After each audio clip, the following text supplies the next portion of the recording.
بسم اللہ الرحمن الرحیم۔ السلام علیکم۔ خوشی ہے اس بندے کے لیے جو عمل کرنے میں موت سے پہل کرے اور آخرت کے لیے خالص عمل کمائے۔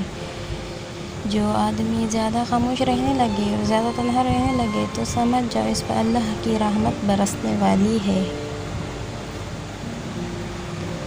اے نصیحت کرنے والے، اس پہ نصیحت کی مستی ہوش میں آ، دنیا کے جمع کرنے میں اپنی جلد بازی مختصر کر، آخرت کے کاموں کے لیے اپنی پیٹھ کو محفوظ باندھ لے، وہاں کے عذاب سے چوک کنارہ، اور اپنی قبر کو یاد رکھ کہ ایک نہ ایک دن وہاں تیرا ضرور گزر ہوگا۔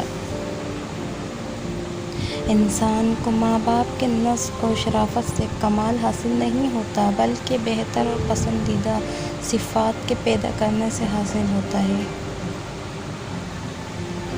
جس چیز کی درستگی تیری معاون مددگار ہو اسے مت بگاڑ، جس دروازے کے کھلنے سے تو عاجز ہے اسے بند نہ کر۔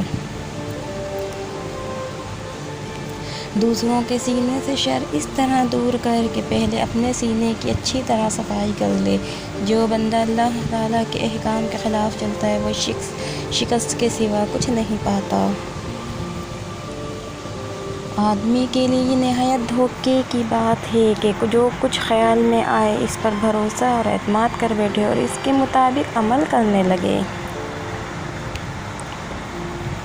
جو کام تو خود نہیں کرتا اس کے کرنے کی نسبت دوسروں کو ہدایت نہ کر، کیونکہ تمہیں اس میں ضرور عاجزی، خواری، مذمت اور شرمساری پیش آئے گی۔ جنت کو وہ بندہ حاصل کرے گا جو اس کے لیے کوشش کرے گا، اور دوزخ سے وہی نجات پائے گا جو ایسے کام چھوڑ دے۔